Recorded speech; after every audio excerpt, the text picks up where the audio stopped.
జగన్మోహన్ రెడ్డికి షర్మిల మరొక డిమాండ్ విధించింది. అసలు దీని వెనకాల ఉన్న అసలు కారణం ఇదేనా? ఇన్ని రోజుల పాటు సైలెంట్ గా ఉన్న షర్మిల సడన్ గా ఎందుకు మళ్ళీ జగన్మోహన్ రెడ్డికి సంబంధించి ఈ విధంగా డిమాండ్ చేసిందని చాలా మంది కూడా అనుకుంటున్నారు. అయితే వీళ్ళిద్దరి మధ్య ఆస్తి తగాదాలు, ఆస్తి వివాదాలు గత కొద్ది రోజులుగా జరుగుతున్న విషయం కూడా అందరికీ తెలిసిందే. కాకపోతే ఈ విషయాన్ని మాట్లాడుకోవడం కాకుండా, కుటుంబ సభ్యులు కాకుండా కోర్టులోనే తేల్చుకుందామని ఇద్దరు కూడా సమన్వయంతో ఒప్పుకున్నారు. కాబట్టి ఈ గత రెండు మూడు రోజుల నుంచి సైలెంట్ గా ఉంటున్నారు, అందరికీ కూడా తెలిసిందే. కాకపోతే ఇప్పుడు సడన్ గా షర్మిల మరొకసారి జగన్మోహన్ రెడ్డికి సంబంధించి ఒక డిమాండ్ మాత్రం విధించింది.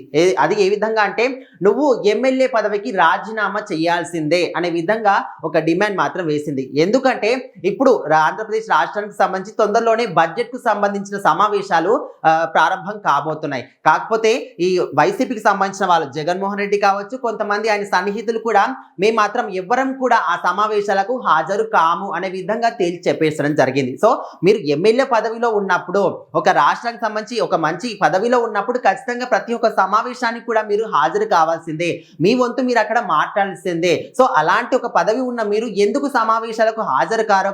అది కూడా బడ్జెట్ అంటే వన్ ఆఫ్ ది ఇంపార్టెంట్ సమావేశం కాబట్టి వీటికి ఖచ్చితంగా హాజరు కావాల్సిందే. మీరు హాజరు కాము అని డైరెక్ట్ గా చెప్తున్నారు కాబట్టి మీరు ఎమ్మెల్యే పదవి కూడా మీకు ఎందుకు? పదవి ఉన్నప్పుడు ఖచ్చితంగా హాజరు కావాల్సిందే. మీరు హాజరు కాకపోతే పదవి మీకు ఎందుకు? రాజీనామా చేయాల్సిందే.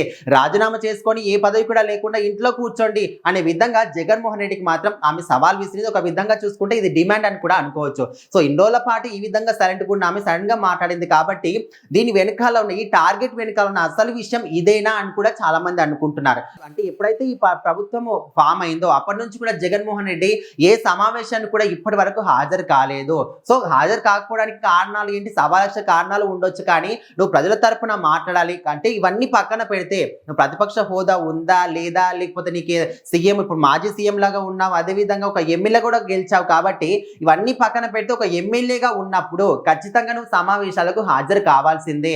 సో మరి మీరు హాజరు కాకపోతే ఎందుకు? మీకు ఎమ్మెల్యే పదవి కూడా ఎందుకు? ఏ పదవి వద్దనుకొని రాజీనామా చేసుకొని కూర్చోండి అనే విధంగా షర్మిల మాత్రం చెప్తుంది. సో చాలా మంది ప్రజలు కూడా అదే విధంగా ఫీల్ అవుతున్నారు. ఇప్పుడు ఎమ్మెల్యేగా ఉన్నప్పుడు ప్రతి ఒక్క సమావేశానికి హాజరు కావాలి. అన్ని సమావేశాల్లో బడ్జెట్ సమావేశం అంటే ఇంకా చాలా ఇంపార్టెంట్ రాష్ట్రానికి సంబంధించి కాబట్టి ఈ సమావేశాల కన్నా జగన్మోహన్ రెడ్డి హాజరు కావాలని చాలా మంది కూడా అనుకుంటున్నారు. కాబట్టి వాళ్ళు మాత్రం రామని తేల్చి చెప్పేశారు. సో ఈ విధంగా షర్మిల మాత్రం ఇన్ని రోజుల పాటు ఆస్తి తగాదాలు ఇవన్నీ పక్కన పెడితే ఇప్పుడు నువ్వు ఎమ్మెల్యే పదవి కూడా రాజీనామా చేయాల్సిందనే విధంగా డిమాండ్ చేస్తుంది. సో మరి దీనికి జగన్మోహన్ రెడ్డి ఏం సమాధానం చెప్తాడో అందరం కూడా వెయిట్ చేయాలి.